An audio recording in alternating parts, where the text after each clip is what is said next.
Welcome back. Israel's Prime Minister Benjamin Netanyahu says he will convene his security cabinet to discuss next stages of the war in Gaza. Israeli media reports Netanyahu is leaning towards a full takeover of the enclave. Now, the move comes as Israel says it will allow the gradual and controlled entry of goods into Gaza through local merchants. Israel has been under immense international pressure to ease hunger there in the enclave. CBS News reporter Courtney Kealy has more for us and joins us from Washington to talk about this. Good morning, Courtney. Tell us about this expected Security Council meeting. It sounds pivotal considering where we are at this stage of the war and the suffering. Absolutely. Now we're waiting to hear if there is going to be a council meeting and what comes out of it. This is really Gaza on the brink, and the Israeli military and the Israeli leadership on the brink. What will they do next is the biggest question. And according to Israeli media, Prime Minister Netanyahu is considering going all in on Gaza. So 3/4 of Gaza is now overseen by the Israeli military. And will they go in for that, the rest of it? Will they take over the whole of the Gaza Strip? That's the question. But meanwhile, we've heard in the news that their letter was written to President Trump by about 600 former top Israeli security officials, urging President Trump to convince Netanyahu to pull back, to end the war, to stop the suffering, to get the hostages released.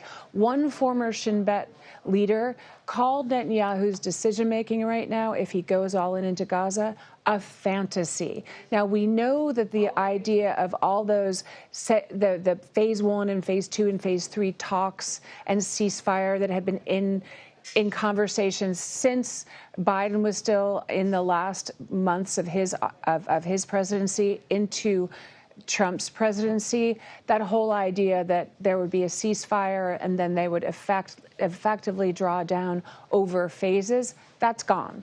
The question is, could they do an all-in? And what would that look like? Is Hamas decimated enough? Is there lack of a leadership there enough for there to be some kind of ceasefire, some kind of aid going in? And it's all so critical now. We've seen the pictures of the hostages, Israeli hostages, emaciated. It's harrowing for the families and for Israel and anybody who's watching. And we've seen the starvation in Gaza, also harrowing and horrible to watch. So this is critical timing.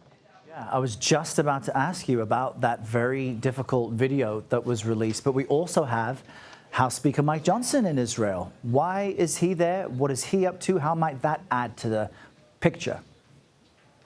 Well, what he's doing is he's on a private trip, but he's the most high-ranking current U.S. official to go inside occupied territory of the West Bank, the illegal Israeli settlements. Ariel, which has been there for quite a long time and is quite controversial. It's near Ramallah. Now, he made his own personal trip there, and according to Israeli reports, he made remarks. He also planted a vine. So it was a real support of what they refer to as Judea Samaria, the biblical name of the West Bank. It's part of the settler movement to establish some call it a land grab, but the Israeli settlers believe that it's their divine right.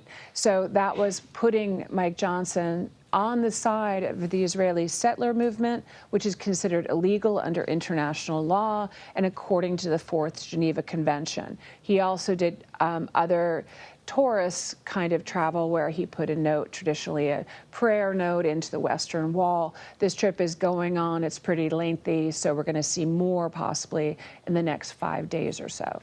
Yeah, quite an interesting trip from a high-ranking U.S. official. Courtney Kealy joining us from our D.C. bureau with all of that. Courtney, thank you.